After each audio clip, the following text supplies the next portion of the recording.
It is I, Rins of Vinci, here to recall the tale of our heroes. They have left the room with the giant scorpion, Tulak, killing it off on his way out. Lady Gilda leads the group to the boat tied up outside of the ruined pier, and curiously finds fish cakes from the Crook's Nook. Fizik determines that the boat has been marked by the Osprey Club, Otari's Thieves Guild.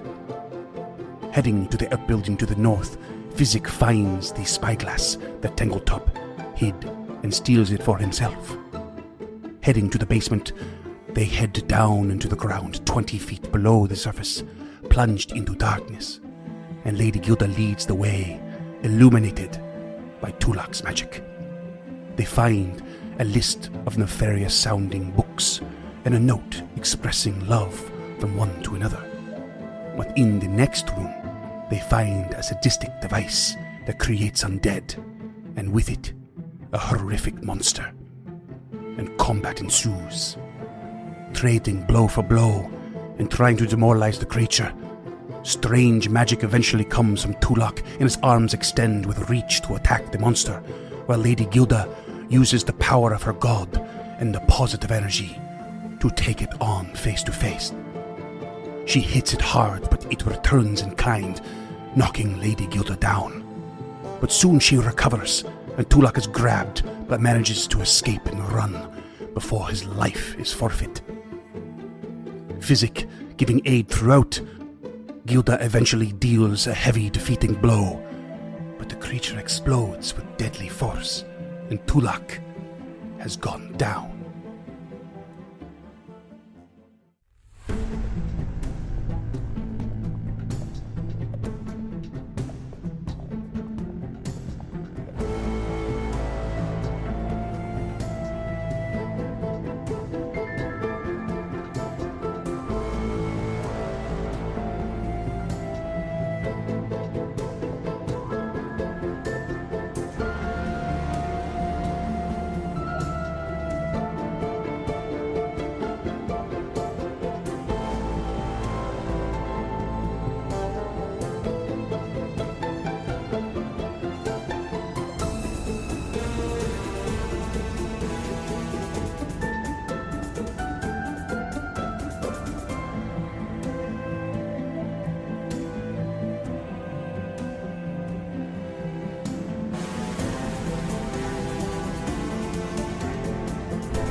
Alrighty then, everybody. Can you believe it? What? Episode 15. Not your typical milestone number, unless you have a third hand that I know Scott does somewhere under his mustache, I'm sure. But 15. I think I speak for everyone when I say that if anyone has stuck around to this point, thank you. Bless your heart. Thanks, Mom. I was just thinking, how chapter 1 was fun, but a little bit loosey goosey and a little bit wonky here and there. But so far, chapter 2 has been really awesome, in my opinion. How are you guys feeling so far for chapter 2? Besides constantly in mortal peril, really, really liking it. Agreed. It's been fun, but there's been some dark moments here and there. Yeah, I mean, we're just constantly being beaten down and battered, but, we rise again. Yeah, you do. Episode 15, that's pretty fun. I'm pretty stoked that we are making some good traction here. I do have one thing I have to call myself out on, and this is something I'm usually kind of nitpicky about, and I just messed it up. It's the pronunciation of a name. I kept saying Master Azinray, and it's actually Azrene. I know none of you care, but I do, and I'm just annoyed with myself. So I thought I'd call myself out, just in case someone's like, hey, you've been saying that differently. You mean it used to be Azrene? Yeah, right? just like Kevin used to be Carl. Mr. Beak would have given you such a chiding for that. Oh, seriously. Well, he's the one who said it wrong, actually, I think. So all those years getting dust and cobwebs in his clockwork brain. Yeah. Anyway, we're going to do just a really short housekeeping segment here before we dive back in.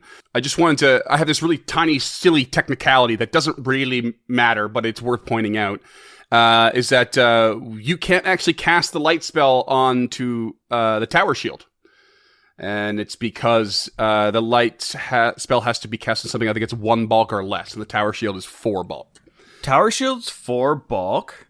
Yeah, it's a beast. Yeah, dude. So Damn. it doesn't really matter. You could have just cast it on his on Lady Gilda's well, not weapon, I guess, but maybe shirt. I don't know, but armor, On her boots. what have you. But yeah, just a small technicality. And the other thing I wanted to ask about was we kind of glossed over it, and I think it was because the combat was getting pretty hairy. But we just saw Tulok use tentacular limbs for the first time. Yeah. And you've been sitting on that spell since the beginning. Yes. Can you just give us a little overview of like what its function is? What's its purpose aside from making your limbs all kind of wonky and weird looking? Yeah, I mean, so from a mechanics standpoint, essentially what it does is it gives you the ability to use touch spells at a further distance away. So instead of 5 feet, you can go to 10 feet, and then as it gets more powerful, it can go even an additional 10 feet once it's heightened. Oh, crazy. Okay. Yeah, that comes with my aberrant bloodline. It actually turns my arms into tentacles, but stylistically I didn't really like that, so I was kind of trying to say that it had like a weird kind of smoky effect as opposed to just long tentacles. Putting a little flavor on there. Yeah, Little not flavor. a little like Octo Boy, but Yeah. Yeah, fair enough.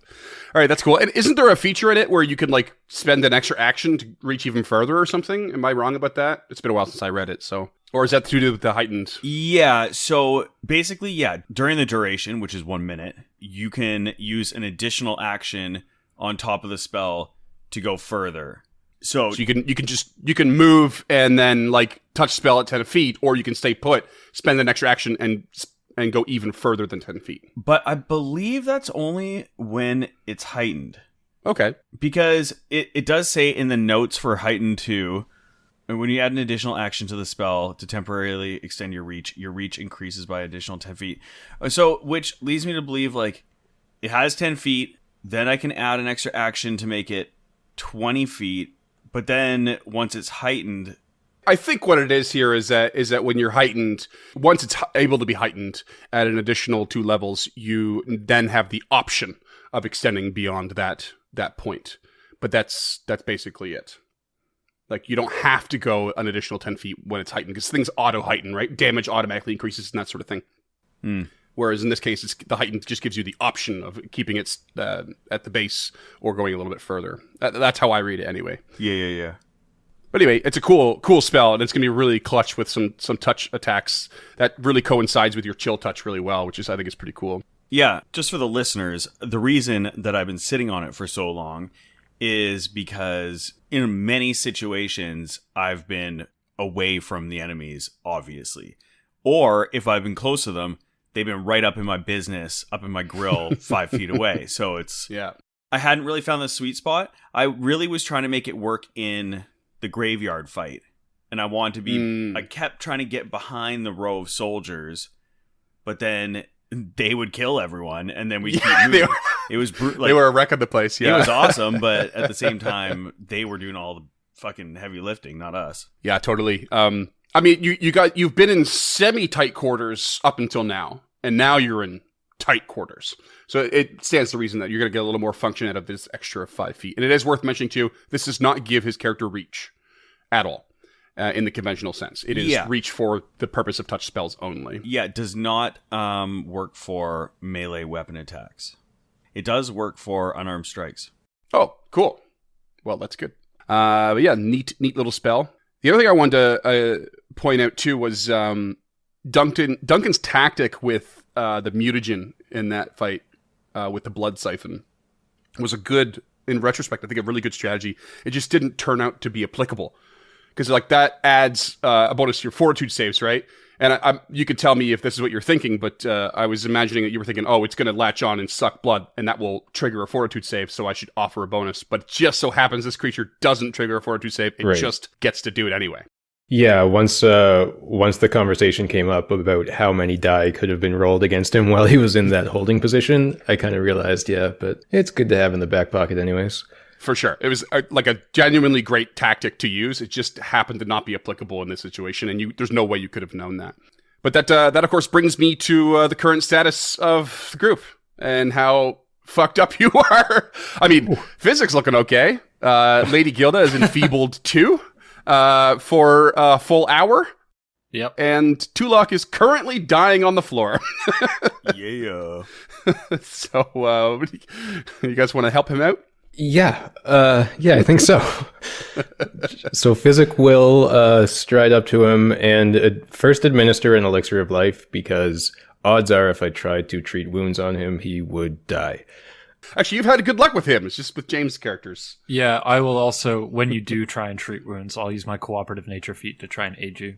Okay, so we'll start with an elixir of life for 1 HP to just get him through the door. Hey, I'm back, baby. Tulok's eyes Well, at least he's awake. Yeah. weakly open as he's laying on his back, and he just looks up at you and just, thank you, Physic. I feel incredibly bad. Did you manage to kill it? Yeah, it's dead. Don't worry. You're still not looking too hot, though. And he's going to administer a second elixir of life. Because he's got to use them anyways. I mean, they disappear at the end of the day. Right. For another 1 HP back. Hot. Oh my god. Okay, we're getting these rolls out of the way early. Amazing. Okay, so you're up to a nice, healthy 2. Let's try this treat wounds. That's probably enough. Let's go to the next fight, Okay. yeah? I'm going to roll to aid with cooperative nature, and that is a 27. Ooh. So that is a critical success to your aid. So that's a +2. Is it a +2? Okay. For some reason, I thought you had something that made it a +3 on a critical success. I could be wrong. I think you're thinking of something else. Oh, yeah, you get a +4 on your own checks to aid. Oh, okay, gotcha. Yeah, Yeah, that's I'm why definitely it was thinking a of something. 27. There is something somewhere that does that. I'm quite sure. But anyway, that's a +2 to your attempt there, physically. Okay, so rolling a medicine. Ooh, 25 for a 27. That's a crit, baby. Yeah, it is. Hey. All right, so that's, what, 4d8? That's probably 48 there, buddy. Oh, boy. Keep one of those in your pocket. Gilda's going to need it too. Yeah, she's a little worse for wear. I'll just like splash a little healing onto her from 6 HP, buddy. That's incredible. That's You three rolled ones. 3 ones. Yeah. I don't know how to feel about that. Oh, man. How do you... You literally... That's like max damage. That's max healing on one of your elixirs, and you got that on 4d8. That's so bad. So far I have rolled 5 die worth of 1s right now for healing. Well, at least you get them out of the way. Yeah, we say that. Hot damn. But looking at the track record. Well, let's... I'll throw that healing on Tulok real quick, and then I want to give Lady Gilda a go. If you crit fail, I'm going down, just so you know. Can I just hop in here really quickly and say, listeners, if you own either a dice company or some sort of random rolling generator, we would love to be sponsored by you. So It's fine, Literally it's anything fine. other than Foundry at this point. yeah, Yeah. I believe you can still aid on this, because you can treat wounds on your own self. So I don't see why you wouldn't be able to aid on this. I mean, if you're going to allow it, then kind of got to with the way Duncan's rolling today. Can Tulok aid from the ground? Just a little hey, how are you? what is the check? Medicine check? Medicine check. I am not trained. What about a crafting? That is a fail on the aid. Oh, damn. Do you have a potion you want to give yourself first? Because I actually don't have any potions, believe it or not. I was going through my equipment just in case, and I don't have a single one. Tulok pulls out a... You know what? Save it. You might still crit. Well, let's do the potion after. If you crit fail, then use it to stabilize me. oh god, Oh, man. critical fail is a 5. This was a 12. So just a regular Yeah, just fail. Straight Sweet. failure. Yeah, I'm like, why am I so stressed out when we're healing right now? Seriously. First game ever where there are repercussions to this. Well, the upside is Tulok got his wounded condition removed at least. You guys are not looking great, but you are up and alive. How do we remove the enfeebled condition? Do we know? That's after an hour. So if you're going to spend a full hour here and do another round, we can just remove that. We don't have a choice. First of all, I need to repair my shield because it's broke. Oh, yes. That's right. I did mean to mention that too, actually. Actually, Duncan, do you wanna try and craft on my shield? I am untrained in crafting. Yeah, sure. I mean, I'm rolling hot tonight, so get ready, buddy. Yeah, I Tower kind shield of need permanently it. destroyed. Yeah, is that what happens if you crit fail? Does it just completely break forever?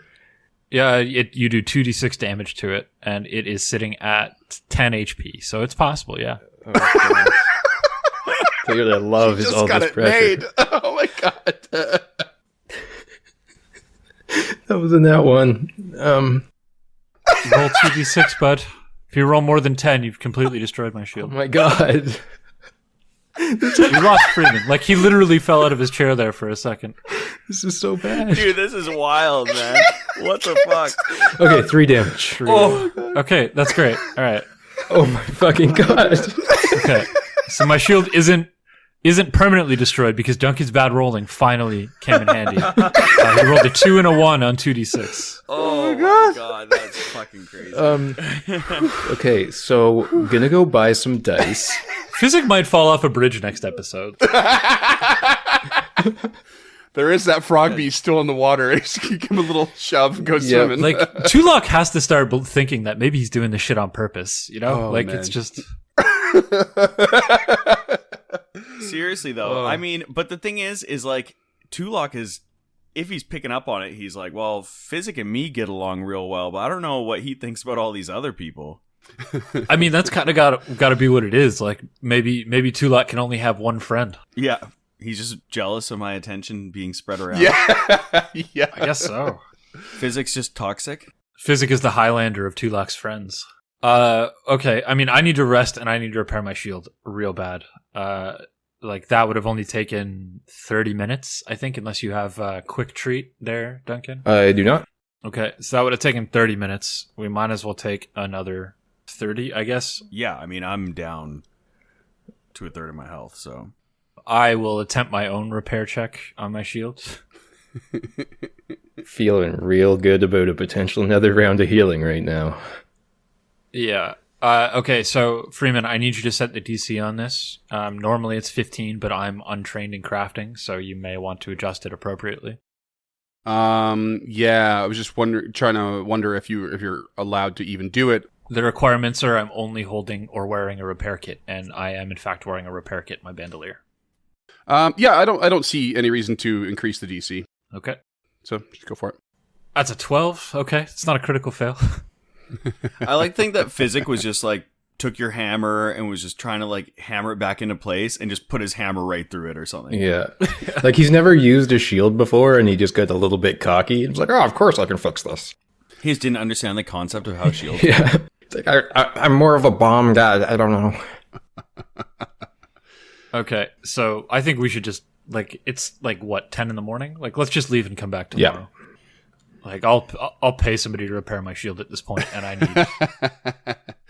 Yeah. Unless, you know, we want to, like, really put some time in here. It's not exactly a heartwarming room to spend more than 20 minutes in, and we're already at, No, certainly not. theoretically, 30 minutes, so... We did also just steal, or Physic just stole the looking glass from Tangletop. And you heard noises coming from the where Mr. Beak was when you came in, but you purposely didn't go in there, so and you went downstairs. Yeah, I mean, if you want to give Gilda a healing potion, like, we can try this repair again, because it doesn't say, at least in the Foundry information, it doesn't say that there's a cooldown on it. So, like, if you want to give Gilda a healing potion and Physic wants to try repairing it again, like, that's all I need is my shield repaired and maybe, you know, a couple 100 hit points. Like, Bad news on those healing potions. We blew through them getting beaten up by a tube of meat. Oh, I've got a bunch of healing potions. Okay. I've got 2 lesser and 2 minor. Or 3 lesser, 2 minor. I mean, I would take a lesser if you want to spare it, and physic if you want to try crafting again. Like, that would theoretically get me to maybe look into one of these other 2 doors. Because I think Tulok, Tulok wants to find out what's going on in here. He wants to, because this building to him looks small, so he's interested to see what's going on here. Right. And we know we can't go this way. Yeah, there's even further down into the depths in the stairway to the south. It's probably a bit daunting considering what you just encountered coming down to this level. Yeah. Yeah. So let's quickly blow through these because let's do another repair, drink a potion, and by that time your hour will be up and you can do another round of treat wounds. And let's just blow through those and get moving. Tulok tosses you a healing potion lesser. Okay, what is a lesser? It's 2d8 plus 5. I get 14 out of mine. I get 10, which is... Oh, that was a perfect amount I needed. Okay, I'm at almost half health. Physic, what'd you get on that repair check? 25 this time. Oh, thank Christ, that's a critical nice. success. Oh, Okay, that's 10 HP plus 10 per proficiency rank. So what is your proficiency in crafting? Are you trained. trained? Okay, so that's still 20 back. Whew. Fucking roller coaster. Okay, my shield's back up to full, so I can use that again. I'm at 15 HP. I could probably do another room, but expect me to go down if it's a hard combat like this worm. Do you want a minor healing potion? I wouldn't say no. We've got time for another round of medicine checks. It's been an hour. Yep. Okay, let's do that You first. can do another treat wounds. I'm going to try and aid it again. Okay. That is a 25. It's a critical success, so that's plus 2 to your treat fuck yeah. wounds. Nice. That was a 10. A 3 on the die. Yeah, I'll take that. I'll take that minor. All right, you pass you a minor healing potion. This- That's 1d8 plus what? 4? It's just 1d8, I think. Yep. Oh, okay. That's 5 back. That's 66% of my HP. So that's Something. Smashing Lady Gilda's like trying to guide physics. She's like, it's my left leg that hurts. My left leg, and he's on the right. He's like, no, my left leg. He just slaps the bandage on the right one anyway. Walks Where's away. the cloaca on this thing? You know, Tulok and I are the same race there, don't you, Physic? Like, we have the same anatomy. We have almost all the same parts. Yeah, but you're a girl. Just all nervous. Okay. And you're fully healed now, Scott. No, I'm not. No, Oh, me. Yeah, okay, got it. Yeah. No, you're shit. I know. I know where we stand. Tulok is leaning against this table. Like, he's fully healed, but, you know, he went down pretty hard there.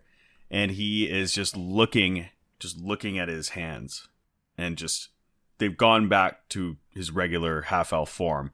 But he's just looking at them and he's, did you guys see what happened to my arms? Was I imagining that? You didn't mean to do that? It was awesome. I may have been unconscious for that bit. There's a bit of a gap. I got hit in the head real hard there.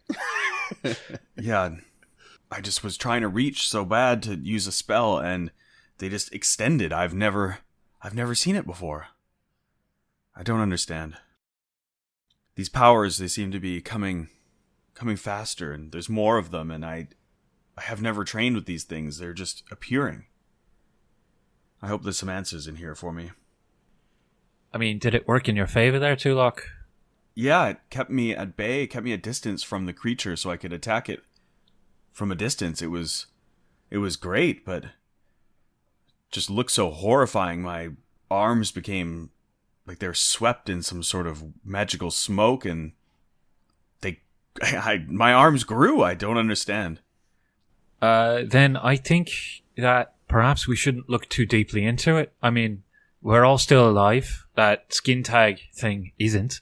That means we at least have Aurora's grace for this level of what's happening. Maybe we don't go down the stairs just yet, but one of these other rooms might have some more answers. About your hands, though, I'm not sure we're going to find too many answers about why half-elf hands turned into, well, whatever you said they were.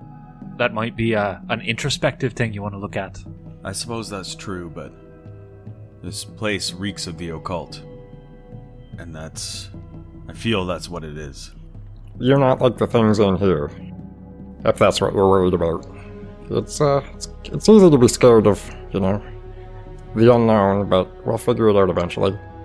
And if you turn out to be, Physic and I can definitely help you out with that. And she flexes her hand into a fist. Punch Paladin! Yeah, he nods. All right, so you're going to continue exploring. Which room do you think there, boys? Physic, do you want to take the pick on this one? I chose this door and I seem to have chosen quite wrong. So what do we got here? One to the north or one to the kind of west and one to the east? He will walk up to the door to the left and take a listen, see what he can hear. You hear nothing. Tulok follows him and would like to detect magic from outside of the door. And yes, you detect magic. Okay. There appears to be magic within this room. I know not what or where, but keep your heads about you. And he steps back. She'll take the defend action and step up to it. Are we opening it then, or do we have to check the other door? Well, it seems like we're finding magic in more rooms than not. I'm not sure if it's worth checking anything else out. We might as well go in. Alright. Shields up. Stay behind me, gentlemen. Tulok avoids notice. If I go down, maybe have one of them handy potions there ready to look. I will, Gilda. Shield raised. Defend action. Open the door. And you open the door to a small room. It's a long, abandoned straw bed, a dresser with drawers revealing a jumble of out-of-date servants' clothing, and a large barrel with a ladle atop it. Well, I'm not quite an expert on what's happening here, or even understand what's going on at all, truth be told. This room looks empty to me, though. Did your magic tell you if it was a hidey creature or an item, or how does that there work, Tulok? Just the presence or absence of magic at this point. Unless it's illusion. Barn? It is not illusion. She will do a perception check for any traps. That seems like the right thing to do. And you do not detect anything or spot anything. Yeah, I don't see any tripwires or anything like that, so I'll tell you what, I'll take a step in. If anything attacks me, at least I'll be front and center. But if nothing jumps out from the chest of drawers or that straw mattress, then I'll take a step back out, and then you boys can have at her. Okay. She steps into the room, Nothing. waits a hot second, and then steps back out. I think it's up to you guys to uncover whatever magic you find in there. Alright. Mechanically, my perception is not particularly great, so essentially she's just going to guard the hallway. Yeah, Tulok goes in and would like to look through and see if he can find any magic items or... Yeah, you don't see anything... I'm not trying to glance Freeman, I'm trying to search. Say thank you. I was gonna suggest it, but I was hoping to plug you. Okay, you're going for the old search action. Yeah, you spot a loose brick that's just over beside the barrel. And you grab said brick, and it comes away, revealing a couple of items inside. There's a shard of jade, worth 15 gold, a statuette of 2 succubi, also worth 35 gold, and a rune stone, but you'll have to identify it. Runestone! Yeah, we like that. Okay, so... Does somebody want to explain to the listeners what a runestone is? That's a pretty specific item to Pathfinder 2, if I'm not mistaken. Yeah, there are 2 types of runestones. There are fundamental runestones and property runestones, or runes in general. A runestone has a rune on it that you can then transfer to a piece of equipment rather than craft it from scratch. So it's a more convenient thing than having to get the formula and have a proper feat and all that sort of things. So you can have someone more quickly move it over at a lower cost. And so if you have a fundamental rune, that's your basic +1s to weapon potency or armor potency, and then they dictate how many property runes you're allowed to apply as well. and so on and so forth. And there's probably a little bit more to that. I think I can't remember where striking runes fall. I think striking are just a regular property rune because I can make my +1 hand wraps striking. Right. Yeah. Anyway, that's the essential gist of a rune stone is they have fundamental or property runes on them, and they can at a cheaper cost be transferred to the appropriate item. But you need to figure out what rune is on this. What would you like to roll for that? What kind of check is that? Is that that's one of the 4 magical checks, right? Correct. Yeah. Oh, what's your religion? It's a +4, so if I were to aid you, it would be a +8. My best skills are diplomacy and society. Okay. So Physic probably has the highest with his occultism, right? Yeah. It does. Yeah. I'll join past and try to aid. But can I aid untrained? I don't know. Yeah, it looks like I can. The trigger is an ally is about to use an action that requires a skill check or an attack roll, so I'll attempt an aid with my cooperative nature. Bunch of helpy helpertons over here. Dude, when I built this character, I specifically took cooperative nature for shit like this. That is a 19, so I aid. +1. I Nice. do not aid with a 9. I mean, both aids would be circumstance bonuses anyway, so you can only take the higher. But yeah, you get a +1. Okie dokie. Let's roll an occultism. 21. That'll do it. Plus the 8. This is a slick rune. It is a property rune for armor. Basically, makes armor slippery as though it were coated in a thin film of oil, and you gain a +1 bonus to acrobatics checks to escape and squeeze. Ooh. Would have been pretty clutch in that previous fight, possibly. Yeah, no shit. Should have come in here first. Probably why the room is there first. Okay, so there's a couple of statues and a runestone. Is there anything else in that there chest? That's it. So I put the statues into the party loot, and then whoever wants this rune stone, I don't wear armor, so it ain't me. Physic, it might be better for you. Yeah, sure, I'll take it. Yeah, it's specifically to acrobatics checks to escape, where escapes can be done via other stats as well. Oh, okay. I'm not trained in acrobatics. I guess you probably aren't either, are you? I am trained, but it would never be the skill that I would choose to get out of a situation based on some choices I made at character creation, and you guys know how much I love tying my own hands and shit like that. Classic. I mean, he just straight up as a strength-based character has better options with unarmed strikes or athletics. Yeah, my athletics are way better. I mean, yeah, actually my acrobatics would be the strongest of those, so I'll take the rune. Yeah, and since you're a dex-based character, I figured it would be better for you, and it would be way better for you to get out of a situation than for me to get out of a situation. Because you are our party's healer, so we need you to stay alive. And James is already used to dying, so it's fine. I am, yeah. All right, well, You've knocked every one of my characters out in their inaugural episode. I guess he's a slippery little goblin. I actually don't know if that's true, but if any of the listeners want to start keeping track, you might as well. I mean, I've got Yeah. 4 or 5 more characters I'm going to need to have for this game. I would love to see a stat board of like critical rolls for us and against us, because it'd be pretty dire. Yeah. All right, go ahead and take your slick rune there, Physic. Do we want to do the next door at the end of the hallway? Yeah. Oh, sorry. I will give you a quick little tidbit here, too. Because you're next to that loose brick, you kind of get a peek into the barrel, and it is filled with a vinegary brine and appears to be something rotten that sits in the bottom. And you can, like, as you reach over to the brick, you can really, like, smell the acidity. Point of order, it wouldn't rot in a vinegar brine. It would pickle. Funny you say that, because what's in the bottom is rotten pickles. Ultra pickled pickles. They would still decay over hundreds of years. Yeah, over hundreds of years, the liquid would evaporate is what would happen. Right. So, like, there would be, like, a cloud of mold on the top. You can just scoop that off. Everything on everything below is good, especially if it's a Yeah. salted vinegar brine. Like, as long as the pH is above or below, like, 4, that shit will last forever. Listeners, I used to own a fermentation business, just in case you were wondering. So dude's just sitting here making pickles and Also raising chef. the dead. I mean, These undead like 2 things to eat: brains and For the- pickles.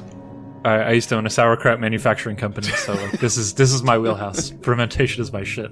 to help you further suspend your disbelief, the magic in this whole thing again has caused everything to slow in its decay and crumbling in strange and various ways, in ways that don't always make sense in the descriptions that Paizo has presented. So we just It's okay. I'm sure they didn't have a fermentation expert on their staff while they were writing this. They probably just Googled vinegar. How does it work? How am vinegar? Okay, so Tulak goes to the next door, I guess, and does his doobly-dee magic stuff. You got it. I detect magic at the easternmost door. And yes, you detect some magic.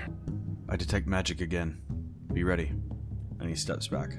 All right, gentlemen, same. Crack the door if anything attacks. You hide behind me, I hide behind the shield. We all survive to fight another day. Still taking the defend action. Physics, do you want to take any actions while we're still in exploration mode? Just avoid notice. I avoid notice as well. Is your mage armor going there, Tulak? Yep. It lasts the whole day, and it doesn't come off when you go down. It's great. All right. Lady Gilda of August cracks the door. And it doesn't move because it's locked. That was anticlimactic. She just like shoulders it a bit. Yeah. Tulak pulls the keychain out and passes it to you. Where in the fuck did you get these keys? We have a couple key rings. Which do you hand her? That was not the one from Tangletop. That was the other one. Okay, yeah, the other one. That I forget. There was a lighthouse on one key, and there was something else on the other key. A lighthouse was on the ring that he handed me. You said there were two keys and two broken keys, I think, if I remember correctly. There was two like good keys and several rusted keys that were of no value, or no good anymore. So she tries the two good keys. Neither of those work. Tulak takes it back, and I believe Physic had the other one. Gilda braces herself behind her shield and looks like she's getting ready to smash this door open. Let me just double check here. Oh yeah, sorry. There was one there on the key, ring of keys. There was one decorated with the lighthouse, one decorated with books. Oh, you never said that. You son of a bitch. It's in the description I put on the item itself. Oh yeah. Okay. I do not have the second. I think that's why I screwed up when you guys went into the cupola. I was like, nah, it doesn't work. And I was like, wait a second, I should double check that. And I actually left a note for all of us to see, which no one looked at it, including me. Okay, so this is the large silver key from Tangletop? Yeah. We've already found out that this opens the door in the workshop, right? Or did it not? It hasn't. You haven't used it yet at all. Okay, she will try that key then. And it opens. And you open the door to a room with 7 square alcoves, each containing strange magical apparatuses or alchemical sets of tools. And this whole chamber is damp and made of stone. The alcove to the north contains a large glass tank filled with liquid. A goblin's corpse, clad in outdated servant's clothing, floats inside. A semicircular work table covered with tools, moldy papers, and a large open book stands in front of the tank. And if you zoom in, little shout out to Narky here, if you zoom in on that, you can see a little goblin floating in it. It's awesome. Okay. I think Gilda just like gently rubs her right leg, feeling moisture in the pain, and steps into the room. All right. You step in. Tulak follows. Still taking the defend action. Physics right behind them. Can I do a quick recall knowledge religion on the if there's any symbolism behind the 7 alcoves? Good catch. The 7 alcoves. Oh, So in my mind, it may be representative of the Sihedron, but I don't think Lady Gilda would get that immediately. So I think that's what she's testing for, because she would be knowledgeable in those religious aspects. Okay. Yeah. So you don't know though. I rolled it for you, but you there's no symbolism in that number beyond the Sihedron, perhaps, that you know of, and this doesn't smell of that particular belief structure. Right. So walking in the door, Physic will at first seem like a kid in a candy store because all kinds of alchemical goodies around, until his eyes land on a floating dead goblin, which I do see it on the map now, and that's hilarious and morbid. Yeah. And what stands out to you in particular, Physic being an alchemist, is how remarkably well preserved it is. Okay, could I do... actually, first I'd like to step into the room and examine what's on the table or search the table in front of that goblin. Yeah, there are several notes there, and you can tell via looking around and kind of perusing these notes for a little bit that this workshop was devoted to both construction of constructs and the use of necromancy. The latter, of course, falling in line with that crazy contraption that you had discovered earlier. Does Physic mention this to the group? Yes. So he'll, sifting through everything and understanding what's actually been going on, he'll just look at them like, They've been doing evil things down here. We've stumbled onto something truly despicable. It's been necromancy, and it's been raising constructs down here. Gilda spits when she hears necromancy. The constructs, I understand. The pursuit of perfection is a noble aspect, but necromancy. Why would anyone want to bring the dead back? Tulak glances at Gilda and then refocuses down on the paper and starts to gather the ones that have to do with necromancy. I just think that it might be worth saying that necromancy in and of itself is not like a horrible evil thing, but it can be used, like anything can be used for such a thing. Undeath is like the horrible thing. But something like gentle repose, that's a necromantic spell. Yeah. Right, and that's why I specified bring the dead back, because Yeah, one of the sweet. pursuits of Aurori is to hone the body and the mind, and after the body's dead, there's not a whole lot of ways to hone it. Yeah, you're not wrong. So, is there anything within these notes that we can decipher or learn? Now a lot of it's crumbling and stuff, but you can try your own check. There's recall knowledge. I already rolled it for Physic. It's an Arcana if you want. Yeah. We also haven't searched this room yet to try and figure out what's magical other than the pickled goblin. He'd look great in a Caesar. And Tulak, you rolled a critical success, so you Hell actually do yeah. find out a little bit more information.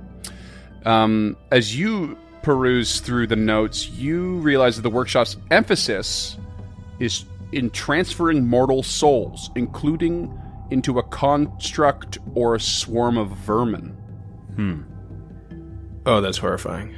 Yeah, he's kind of putting the knowledge that he's learned from the Dawnflower Library and other things that he's read and kind of piecing this together.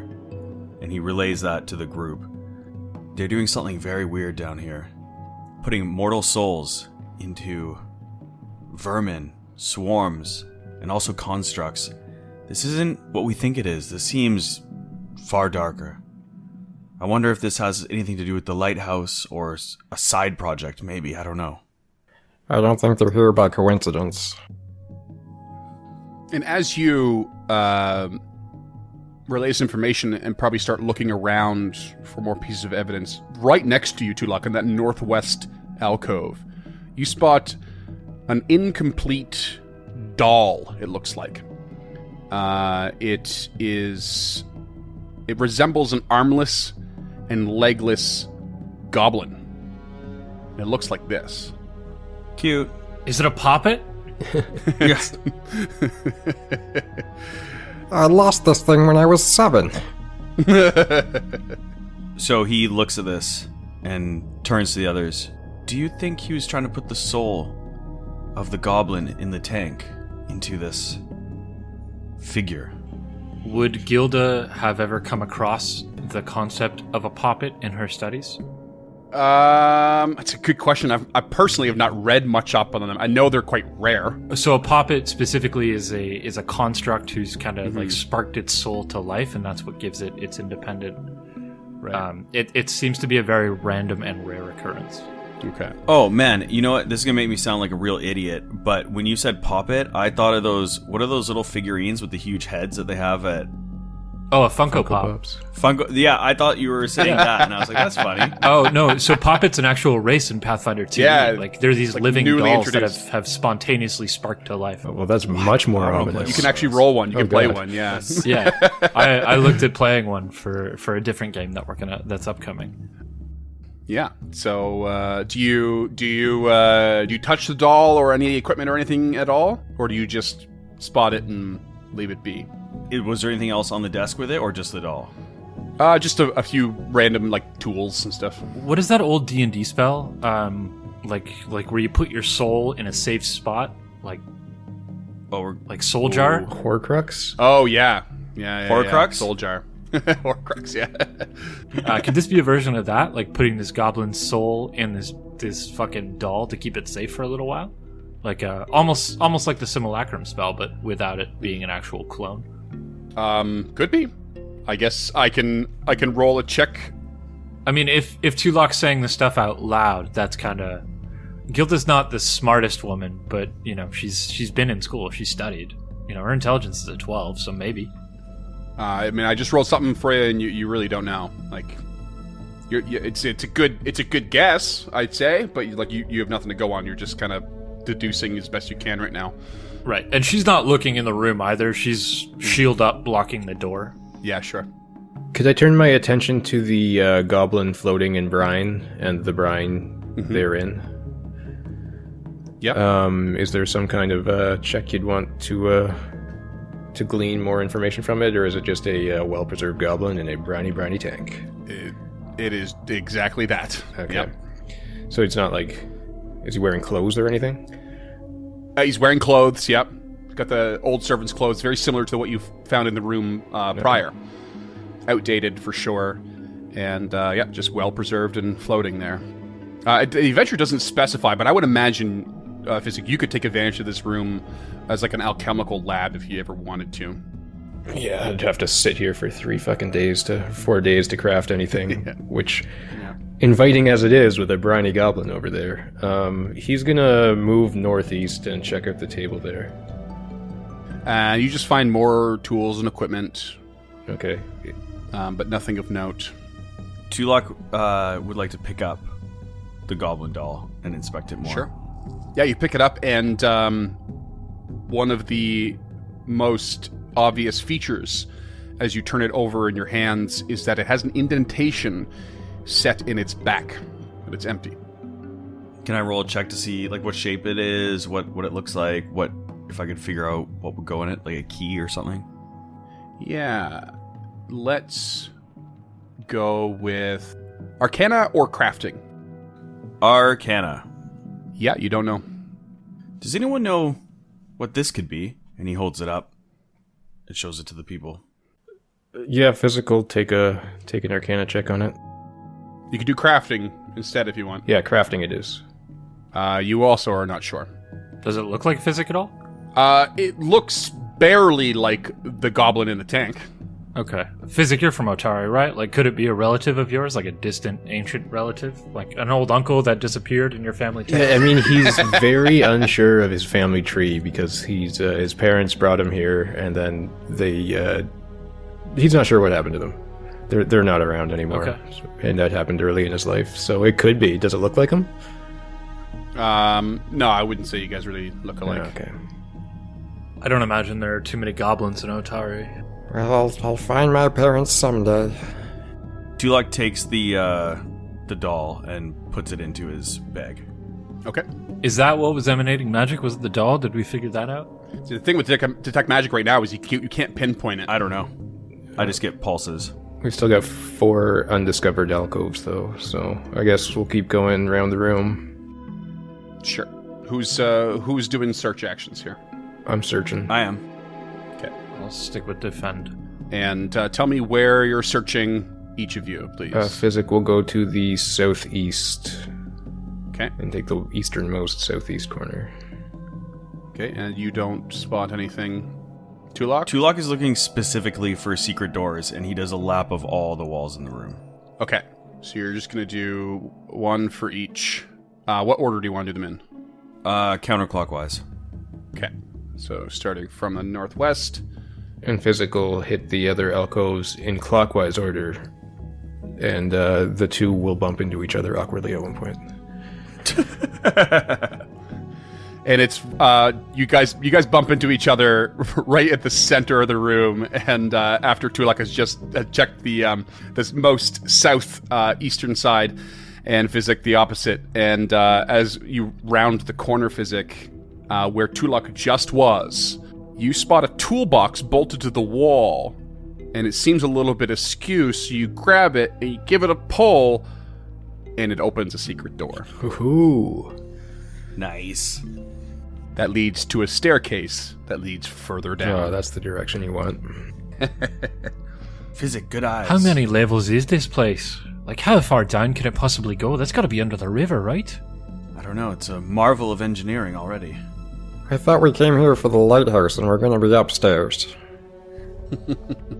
It's true, but sometimes to understand what is above, we must go below. And we haven't found anything below the lighthouse or anything like that. No way down there. Just this staircase and the other one that was... No, Gilda, we have. We have in the lighthouse, but it appears to be filled in from the destruction of the roof above it. It's somewhere that we could inspect later, but it would require many men and women and their strength to get down. And I suppose after that blue light on the graveyard, we don't exactly have a whole lot of time left. We are unsure. Are we going down then, boys? I think we should inspect. I have doubts. If we were to go down, we would not do so without a way to retreat very quickly. But I think we just got absolutely beaten down by our last fight. And this is just a workshop. Maybe we should take some time to uncover those stairs and go below the lighthouse to see what's actually powering that. Like, do we think this is going to meet up with the lighthouse? It could go under the river. But perhaps you're right. I'm just a little hesitant to go further down. It means we've got further to escape if we need to. I mean, we did use much of our potions and other equipment. Perhaps we should refuel before we go down. I don't know if anyone knows what refueling is, so I will change that. I think that was Metallica's second album. A refuel works in like old settings because that's just what, fuel for the fire kind of thing. They called wood fuel back then. Well, let's restock. I mean, we've got plenty to sell for more goods. All right, so you're heading back up then instead of down? Did I get to the last two? Yeah, I think we're and scared is what's going on. There's no, yeah, There's nothing of note other than pieces of equipment and whatnot. So we never found what was magical in this room. Well, yeah, we don't know. Okay. Chuck the doll down the wall or down the hallway, and we'll see if it's still magical around here. Physic. I know that was out of character, but what a great idea. And so I'm going to walk 30, all the way to the other side of the hallway where that other bedroom is, put the doll down, and then walk back into this room and cast Detect Magic again. And, it's the doll. The doll's got some magic on it. I think that calls for a hero point. Yeah, that was a clever really play. good idea. Yeah. Hell yeah. Hero point to Physic. Hey. And I was just holding this because I knew you guys are going to be fine for the rest of these rooms. But you all also get a hero point for overcoming that insane fight and just like pulling out some cool moves and everything. So I've just plugged a hero point to everybody. Physics now got 2. I like. I think Gilda would want to explore the first level of the lighthouse because she doesn't think the source of the blue light would have come from this workshop. True. Yeah, she hasn't given the full look of the place yet herself, right? Like she just went straight through to the chapel with you guys and hasn't seen all of the stuff that you've told her. So that's not a terrible idea. Also, does anyone remember what other leads you have at your disposal right now? There's potentially a thief running around here somewhere. That's true. Yeah. Found evidence of the Crooksnook Thieves Guild. You also found that sheet of paper with the books on it you were thinking about asking Morlimont about. Yeah. Yeah. Book titles. And then otherwise, Tangle Top was missing and there was some noise in the lens workshop. So you have 3 avenues to explore here. Well, 4. You could go downstairs. And also, if we're going to be super metagamey here, we did... You gotta do it sometimes. There was something exposed on the map, and we haven't really been searching for secret rooms in the other building. True. Well, we accidentally found a couple But I think Gilda, to negate the metagaming, I don't think she thinks the source of the light is here. Maybe it leads up, but at this point, I don't think she thinks it's worth exploring further down. If it was hidden behind a secret door, it's probably hidden behind a secret door for a reason. True that. Yeah, like where you're at now, it's clearly below that building on the northern island, but nothing has led laterally towards the lighthouse, only down further. Yeah. So that's a good call, yeah. So I think she'd ask at this point, like, all right, so we've seen the workshop. We know there's another set of stairs down here. We know that there's this secret door, and at secret doors are secrets for a reason. You've explored this place to the best of your abilities, at least these 2 levels. Perhaps you could take me on a proper tour of the lighthouse, and maybe we could see if anything leads down. I mean, you said there was nothing at the top. That means there's got to be something at the below, right?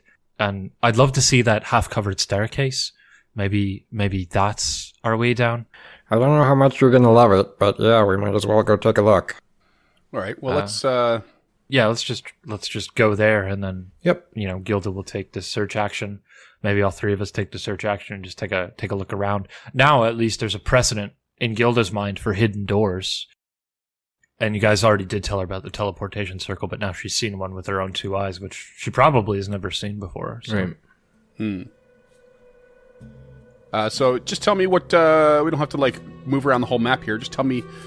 Actually, well, first of all, when you get back upstairs and into the main hallway, you very much hear that rummaging still coming down from the lens workshop, if you want to perhaps see what's going on there first. But otherwise, let me know where it is you want to...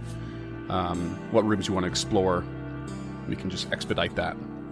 Well, since Physics stole the telescope back and didn't tell anybody that he was doing that, I would leave that in the role play between Physic and Tulak and Gilda, whether or not they want to explore that rummaging or whether or not they just want to push her towards the main body. Yeah, Physics probably not got the cleanest conscience about it in the world, so he'll say, hear the rummaging, and if he, say Gilda looks back at it a little, say, There's a cranky little doll in there that, well, it's not worth checking out. Let's go take a look at the lighthouse. Ooh, inter-party lies. I love it. Okay, so I guess she'll just take the search action and walk around the lighthouse. Tulak is following them when this conversation is going down, but he is ruffling through. He took the papers on necromancy, and he's just kind of ruffling through them as he's walking, and isn't paying much attention to this conversation. You hear rummaging and sort of like sounds of glass moving around. There's glass all over the floor, and a couple things falling over and a bit of knocking, and it's just a bunch of random little noises happening in there. We also never searched that room, by the way, because we bolted. Yep. ooh, The light went off in the lighthouse, and you guys took off right away, pretty much, to explore. true. Maybe, So there actually could be a bunch of stuff in there. maybe we should check it out. If it's Tangletop, I'll lie. Yeah, you will. Okay, Tulak was about to walk out, hears the rummaging, and just thinks to himself that they should look, and turns to his companions. Perhaps we should take a look in the workshop. We didn't look before, and there could be clues in there. Okay, I guess we didn't really look around too well. Tulak, avoiding notice, enters. You get down to the end of this, past the portals in the slip in the wall, glass, and you son into of a this bitch? room. No, actually, you find that most of the glass has been cleared out a little bit. There's a little path that's been cleared, or several paths have been cleared through. They're quite narrow, but you could kind of 1 foot in front of the other. And sure enough, Tangletop is in there, and he seems to have cleaned some of it up, and he's holding the broken Mr. Beak, and then he doesn't see you right away, but then looks up and is like, "Ah!" and just throws Mr. Beak onto the ground, and then quickly puts his hands behind his back. He's like, "Hi, welcome back." Kill it with fire. What have you found in this room? Oh, just a lot of glass, and this stupid doll gives it a little kick. Nothing special. Are you holding something behind your back? And he pulls out one hand. No. Puts it behind. Pulls it the other. No. And then puts it behind again. And he gives him a little bit of a harsher look and says, "Show me both your hands at the same time." And his eyes go a little bit wide. But it's my shiny. "Show me. Now." Takes a deep breath in and sighs, and he pulls this sort of shiny gem out and shows it to you. He says, "It's my home. I found it. Stupid bird." Gives it another kick. "Did you take that from inside Mr. Beak?" It was on its back. It's mine, though. But you can have it if you do something for me. "What would you like, Tangletop?" I want you to catch me some fireflies. They hang out on the dock, on the pier, just outside that door there. He points to the southwest. But they only come out at night. "And you're sure these are fireflies, not some sort of magic being?" I don't know. They look like fireflies to me. They move all around, and then they turn into one ball of light together, and then they move all around again. It's really pretty. I want them. They're my pets. Can I roll a check on that description? Yeah, Sure. good call. Is there a check in particular you would like? It's going to be an occultism, and it is a hard check, and the DC is 18, I would like to aid. and you rolled an 18. Oh, perfect. With my +1 to occultism.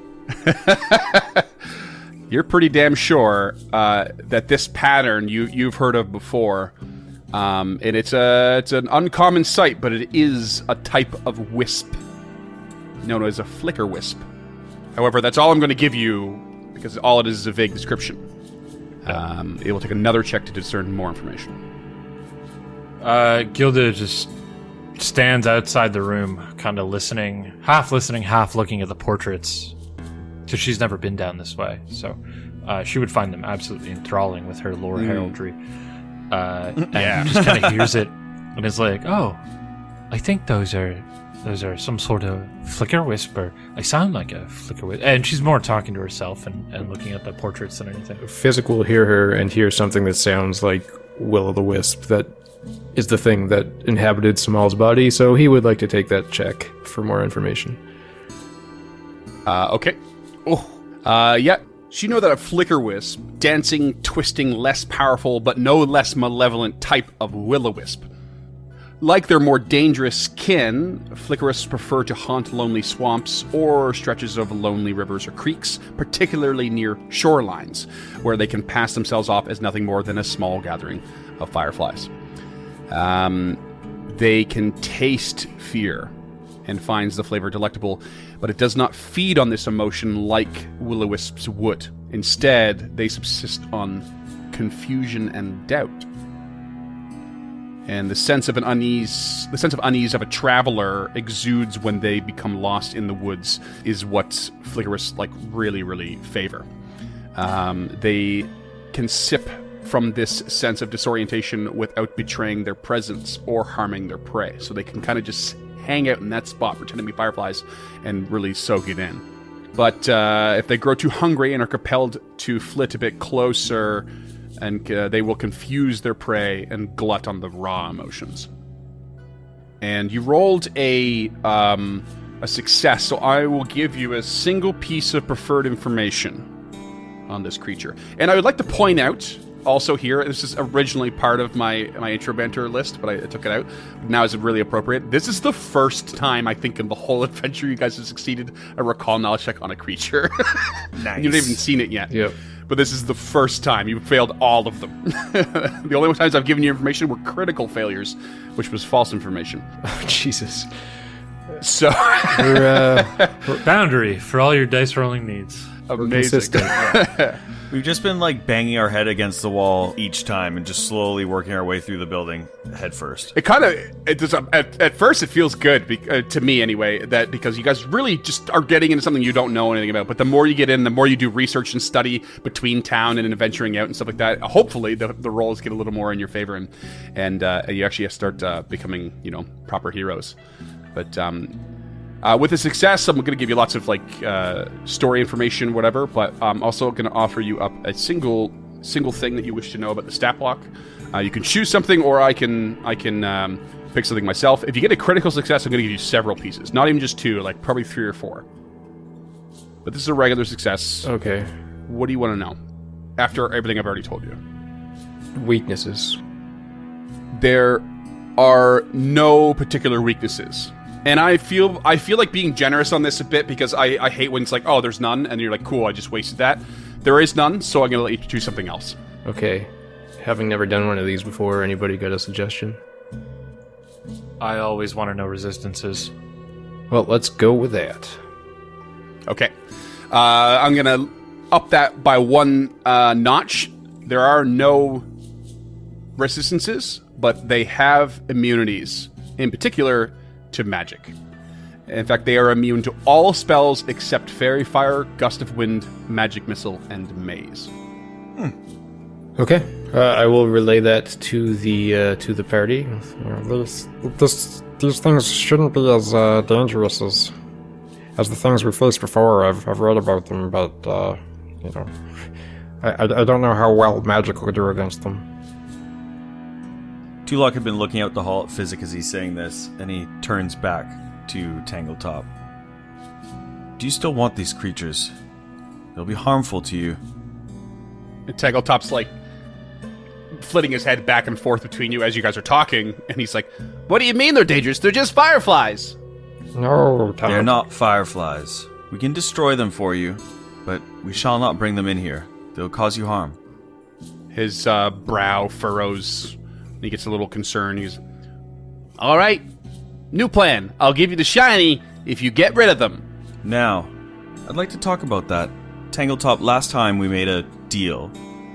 We did what you wanted, and you paid us after. This time, you pay us first, and then we will do what you want. That's good.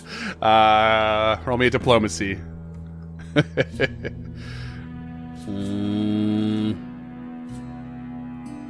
Okay. This time. But next time we go back to the original.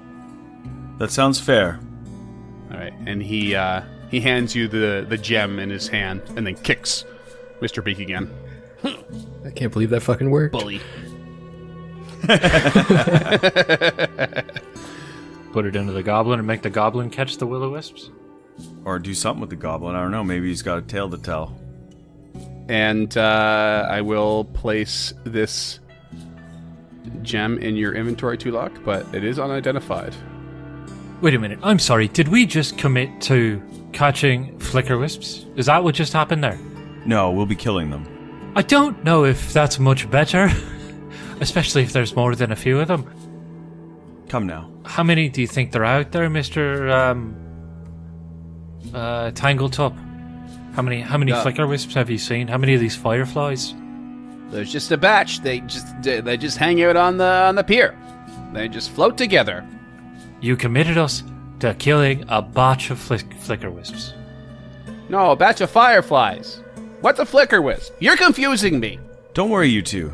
Stay your nerves. This is an easy task, and besides, we must take care of everything here. We don't know where this is coming from. We don't know how this could foul us up in the future. We might as well kill them now and just be done with them. That's what Samal would have said. Was Samal wearing scale mail with a heavy-ass shield trying to fight a spirit on a dock? Well, kinda? No, What's going to happen to me if I fall into that water? don't worry. We'll lure them in. Identifying that gem is going to be crafting or arcana. I guess that's on me again.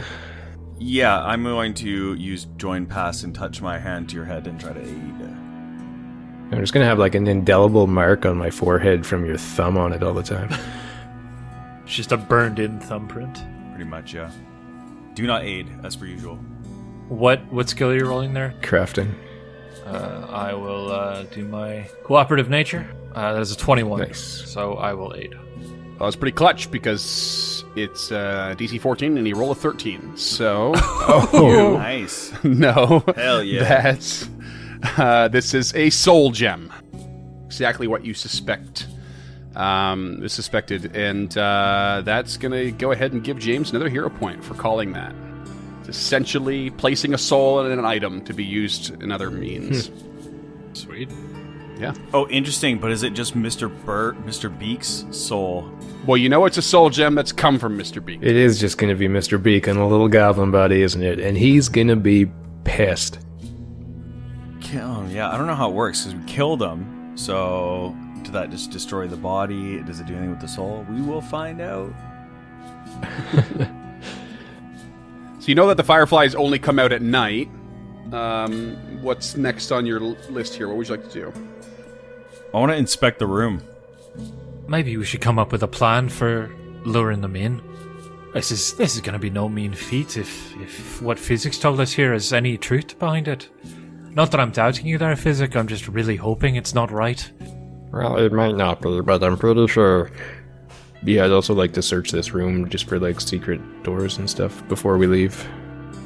Sure, yeah. You switch. It's a mess too, right? But you manage to gingerly make your way around the area and look, and everything is just broken and smashed as you saw before, and you find really nothing of value. Okay. Why don't we go strategize elsewhere? We'll leave Tangletop to whatever he's doing. I'll keep cleaning up. It would be mighty helpful if the glassware not in the floor as well there, Mr. Tangletop. So we do really appreciate that, and we look forward to helping you with your problem. She says as she's like giving Tulak the stink eye as he's walking past her. Like, she's not happy that she's been committed to this. Tangletop just like goes back to like casting prestidigitation to like clean up the room. And you just hear sounds of glass being shoved around and whatnot. Now, I don't see why you're so worried. Are these not related to the creatures that took down and then repossessed your friend Samal? It appears that way. Are we not fighting what could be more than the two of them that you found in that room? Yes, but Physic did say that they could be less powerful. He also said they were immune to magic, didn't he? Yes, but he did say that Magic Missile could go through, and I could use that many times. It's true, I did. It's one of my more powerful spells, and this is part of our quest. Which part? We're here to rid the lighthouse of evil and find out what is going on. If this is an evil being, it is part of our quest, in my eyes. Oh, it's evil. I hate that you're absolutely right about this. I hate that it's my duty to help you take care of this. But just keep in mind that we're not in the lighthouse. We're technically in an outbuilding. We'll do this, Tulok, because you've committed us and I am a woman of my word. But maybe next time you commit us to fighting on a pier, we have a little strategy sidebar first. Like, it's nice to know what we're fighting, but we also need to know how and where we're fighting.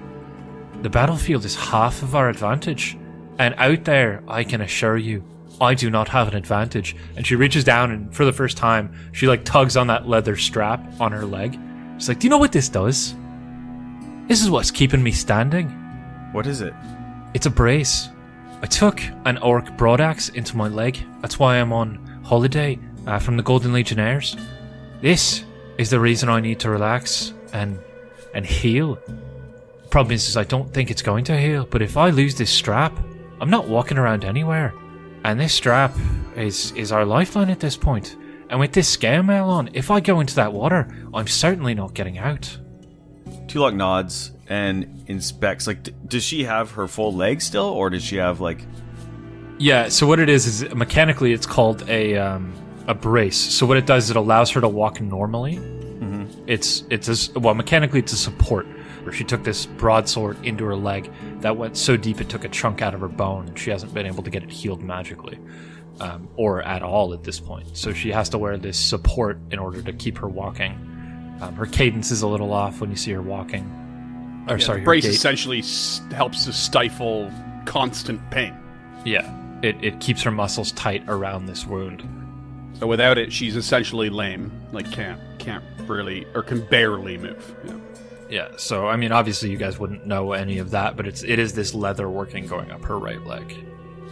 She doesn't like talking about it, obviously, but she's scared.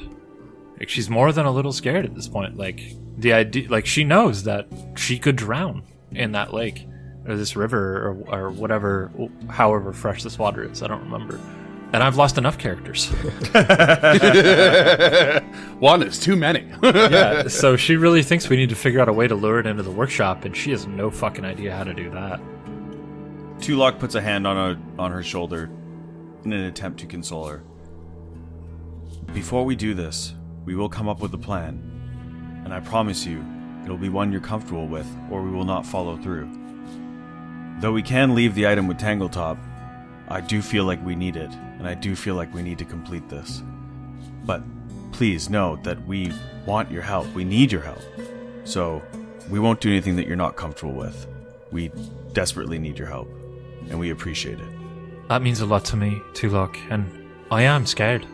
I don't want to drown here. I want to make it home to Andoran to see my family again. But Aurori would want me to steal my mind and steal my body.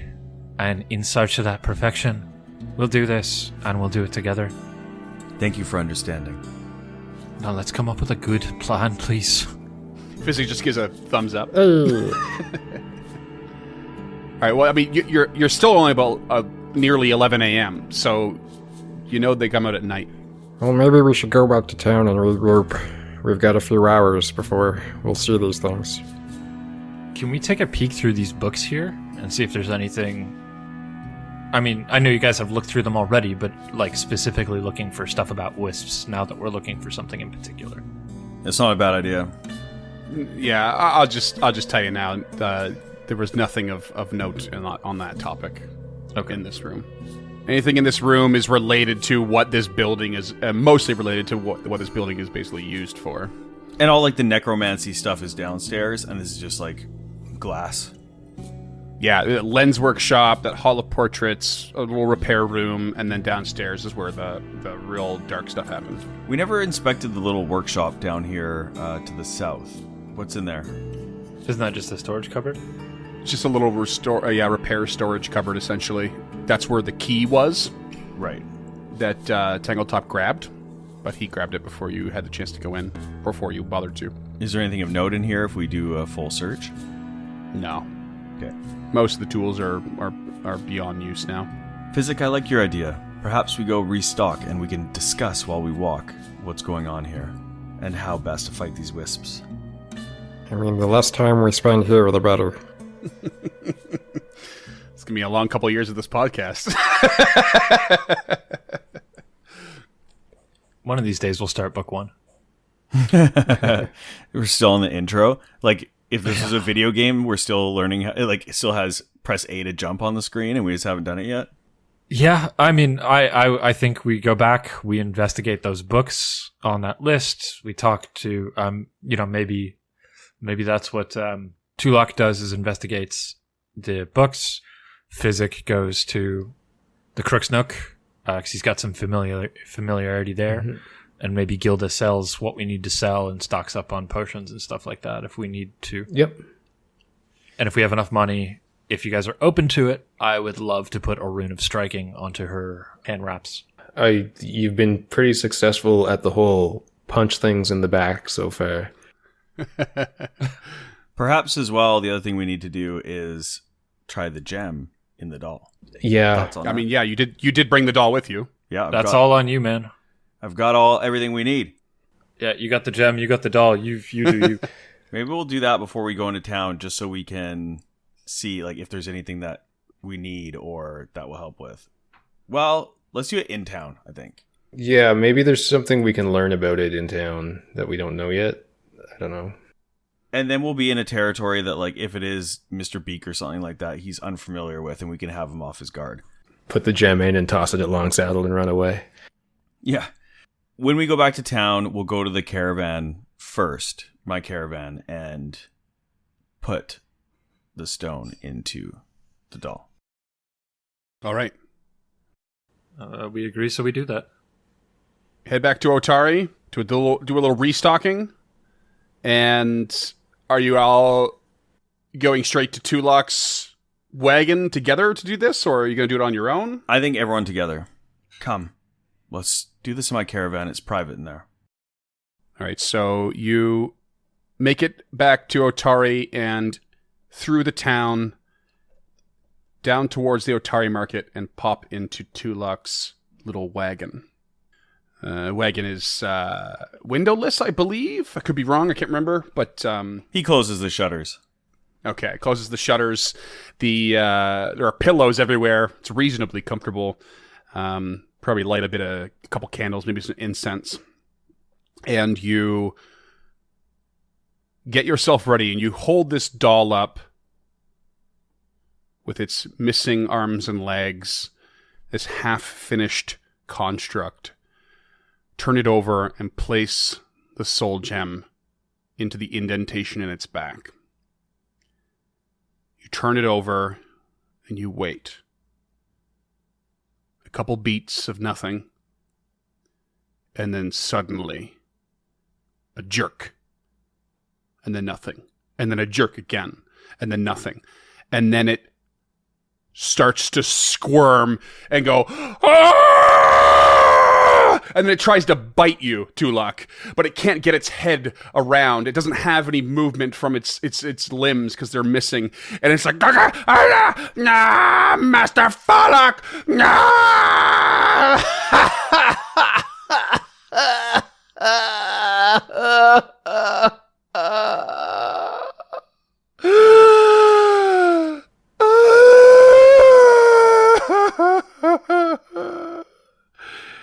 And the doll begins to cry inconsolably. And that is where we're going to call it.